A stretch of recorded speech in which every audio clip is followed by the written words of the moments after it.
नमस्कार, मैं रवीश कुमार। क्या आप उस इमारत में खड़े रह सकते हैं जिसके बारे में पता हो कि दुश्मन बम गिराएगा ही? आपकी पहली प्रतिक्रिया यही होगी कि भाग जाना चाहिए। आपने कई बार देखा होगा कि इसराइल में जब सायरन बजता है तो लोग घरों से निकलकर बाहर आ जाते हैं या घरों के नीचे बने बंकर में चले जाते हैं। लेकिन उत्तरी गजा के एक अस्पताल पर इसराइल ने लगातार बमबारी की, फिर भी उसमें काम करने वाले एक डॉक्टर भाग कर नहीं गए। एक डॉक्टर होने का फर्ज अदा करते रहे। डॉक्टर का मुल्क उसका अस्पताल ही होता है और नागरिक उसके मरीज। डॉक्टर हुसाम अबू सफिया उत्तरी गजा के कमाल अदवान नाम के अस्पताल के निदेशक हैं। इसराइल ने इस अस्पताल को पूरी तरह से तबाह कर दिया, फिर भी डॉक्टर सफिया मानवता के मोर्चे पर आखिर तक डटे रहे, अपनी करुणा को समेटे। डॉक्टर सफिया दुनिया भर की तमाम बेरुखियों को झेलते हुए डॉक्टर होने का फर्ज अदा करते रहे। आज हम इन्हीं डॉक्टर सफिया के बारे में बात करेंगे। इसराइल ने हमले के शुरुआती 8 महीनों में गजा के 27 अस्पतालों पर 136 हमले किए। इन 27 अस्पतालों में से एक है कमाल अदवान अस्पताल। किसी को पता नहीं इसके आखिरी बचे डॉक्टर सफिया इस वक्त कहां हैं। यह तस्वीर 28 दिसंबर की है। सफेद कोट में आप जिस शख्स को देख रहे हैं वही हैं डॉक्टर हुसाम अबू सफिया। इसराइल की बमबारी के बाद खंडहर हो चुकी इमारतों के बीच से गुजरते हुए जिस तरफ वे जा रहे हैं वहां इसराइल के सैनिक टैंक में उनका इंतजार कर रहे हैं। बताया जाता है कि यह डॉक्टर हुसाम अबू सफिया की आखिरी तस्वीर है।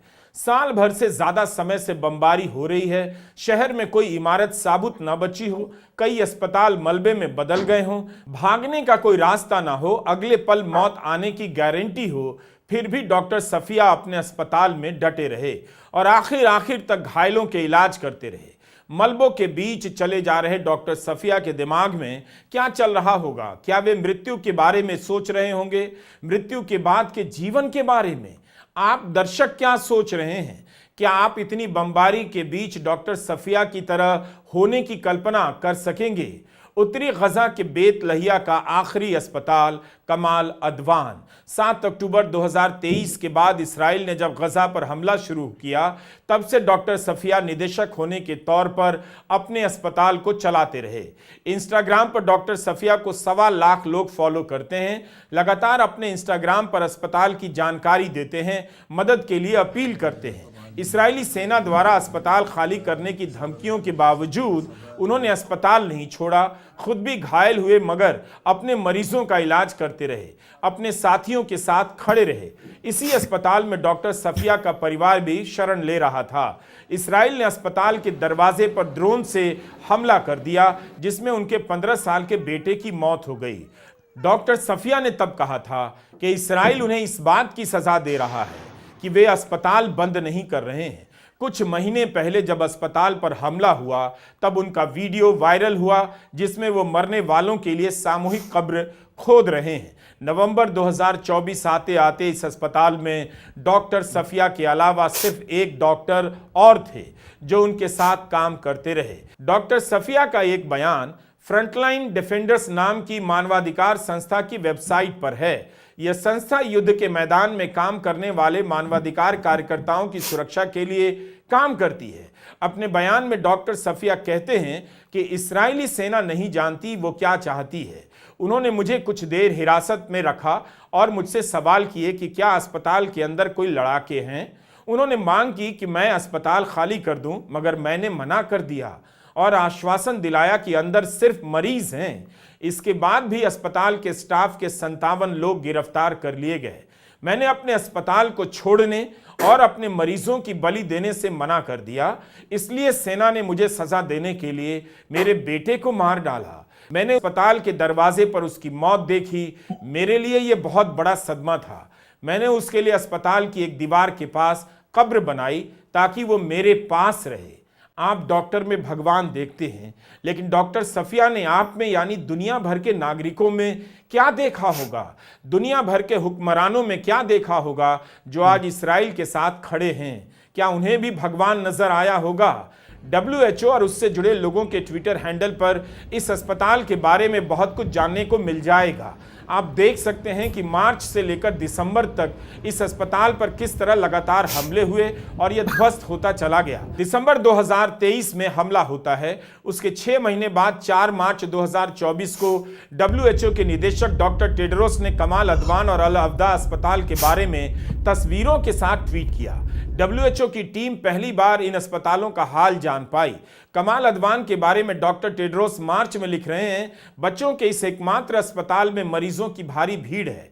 खाने की कमी से 10 बच्चे मर गए हैं। यह हालत मार्च में थी। इसके बाद अगले 9 महीने के दौरान हमले होते रहते हैं और उस बीच डॉक्टर सफिया काम करते रहते हैं। 21 मई को हमला होता है, जिसके बाद अस्पताल में काम बंद हो जाता है।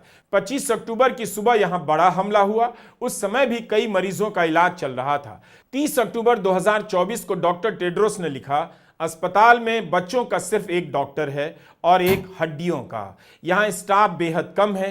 1 महीने बाद 21 नवंबर की रात ड्रोन हमले में कमाल अदवान का जनरेटर क्षतिग्रस्त हो गया, जिससे ऑक्सीजन की सप्लाई रुक गई।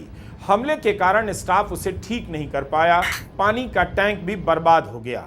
22 दिसंबर 2024 को डॉक्टर टेड्रोस ने अस्पताल पर हुई बमबारी के वीडियो को ट्वीट किया है। इसमें डॉक्टर सफिया भी अपनी बात कर रहे हैं और बता रहे हैं कि वे 85 मरीजों में से सिर्फ 10 को दूसरे अस्पताल भेज पाए क्योंकि पर्याप्त एम्बुलेंस नहीं है। इनके अलावा बड़ी संख्या में मरीजों को सर्जरी की भी जरूरत थी। एक इंसान के भीतर की क्षमता उससे क्या क्या करा सकती है, डॉक्टर सफिया उसकी मिसाल है। वे मृत्यु का अपार शोक झेल गए। जहां कुछ ना बचा हो वहां जीने की उम्मीद बन गए। इसी हमले में डॉक्टर सफिया के 15 साल के बेटे की मौत होती है। एक व्यक्ति की सीमा और संभावना के दोनों छोर को डॉक्टर सफिया साधते नजर आते हैं। डॉक्टर सफिया के वीडियो इंटरनेट पर हैं, जहां वे बेटे के जनाजे में रोते हुए फातिहा पढ़ रहे हैं। इसी अस्पताल की दीवार के पास उन्होंने बेटे को दफनाया, फिर भी कहते रहे अस्पताल छोड़कर नहीं जाएंगे। गजा के इस डॉक्टर के लिए जब दुनिया भर के डॉक्टर आवाज उठा रहे हैं, तब ग्लोबल लीडर कहां हैं? अक्टूबर महीने में अमेरिका के 99 डॉक्टर, सर्जन, नर्स, हेल्थ वर्करों ने मिलकर अपने राष्ट्रपति बाइडन और उपराष्ट्रपति कमला हैरिस को एक पत्र लिखा। इनमें वो डॉक्टर हैं और हेल्थ प्रोफेशनल शामिल हैं जिन्होंने गजा में 254 सप्ताह तक वॉलंटियर किया। डॉक्टरों ने लिखा है कि हमारे भेजे गए बमों से हजारों की संख्या में बच्चे और महिलाएं मारे जा रहे हैं। माओं के स्तन सूख गए हैं। नवजात बिना दूध के दम तोड़ रहे हैं। हमने हर दिन बच्चों को मरते देखा है। हम कभी यह बात नहीं भूल सकते कि दुनिया ने इन बेकसूर औरतों और बच्चों को इस तरह छोड़ दिया है। हमने गजा में जो देखा है, राष्ट्रपति बाइडन और उपराष्ट्रपति हैरिस, काश आप भी देख पाते। हम नेता नहीं हैं, हमारे पास सभी सवालों के जवाब नहीं है। हम बस डॉक्टर हैं। हमने गजा में जो देखा उस पर चुप नहीं रह सकते। राष्ट्रपति बाइडन और उपराष्ट्रपति हैरिस, हम आपसे मांग करते हैं, इस पागलपन को अब रोक दीजिए। इस पत्र को भी दुनिया भुला चुकी है। मीडिया में अस्पताल के कर्मचारी के हवाले से रिपोर्ट हुआ है कि इस्राएली सेना ने अस्पताल में आग लगाने का भी प्रयास किया। कर्मचारियों के कपड़े उतरवाए गए, उन्हें दक्षिणी गजा की ओर जाने के लिए मजबूर किया गया। CNN ने रिपोर्ट किया है कि इस्राएल ने डॉक्टर सफिया को अपने सैनिक अड्डे पर रखा है। CNN की रिपोर्ट में इस्राएल की सेना का भी बयान है। लिखा है कि डॉक्टर अबू सफिया को हिरासत में इसलिए लिया गया क्योंकि सेना को शक था कि वे हमास के साथ आतंकी गतिविधियों में शामिल हैं। सेना ने यह भी कहा कि अस्पताल का इस्तेमाल हमास के कमांड और कंट्रोल सेंटर के रूप में हो रहा था। मगर CNN लिखता है कि इस्राएल ने अपने इस दावे के लिए किसी प्रकार का कोई सबूत नहीं दिया, यानी डॉक्टर सफिया को हिरासत में लेने के लिए पर्याप्त सबूत नहीं दिए गए। इस तरह के बेबुनियाद दावों के आधार पर इस्राएल की सेना ने एक अस्पताल को खत्म कर दिया।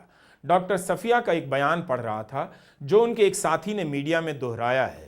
उन्होंने कहा था कि अगर मेरे सामने कोई इस्राएली सैनिक घायल अवस्था में आएगा तो मैं उसे वही इलाज दूंगा जो मैं अपने अस्पताल में किसी फिलिस्तीनी बच्चे को दूंगा। ऐसे डॉक्टर पर इस्राएल ने आतंकी होने का आरोप लगाया। समाचार समाप्त हुए। नमस्कार, मैं रवीश कुमार।